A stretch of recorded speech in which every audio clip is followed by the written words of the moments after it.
₹1,00,00,000 dialogue చెప్తాను, కడుపులో పెట్టుకో. పరిశుద్ధాత్మ అల్లరికి కర్త కాదు కదా, ఉందిగా వాక్యంలో.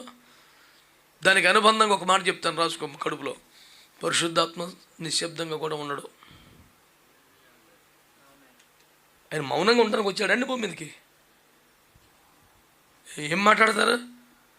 పరిశుద్ధాత్మ అల్లరికి కర్తగాడు. రాసుకో, పరిశుద్ధాత్మ మౌనంగా కూడా ఉండడు. ఆయన మాట్లాడతాడు, ఆయన కార్యం చేస్తాడు. ఆయన వస్తే అడవుడు ఉంటుంది. ఏడ నేర్చుకొచ్చావు సిద్ధాంతం? బైబిల్లో చూపించి నాకు. అప్పుడు వేగమగవేసు బలమైన గాలి వంటి ఒక శబ్దము ఆ ఇల్లంతా నిండిపోగా. మందిరం దేంతో నిండిపోవాలా? సంఘం దేంతో నిండిపోవాలా? ప్రేయర్ హాల్ దేంతో నిండిపోవాలా? సభ దేంతో నిండిపోవాలా?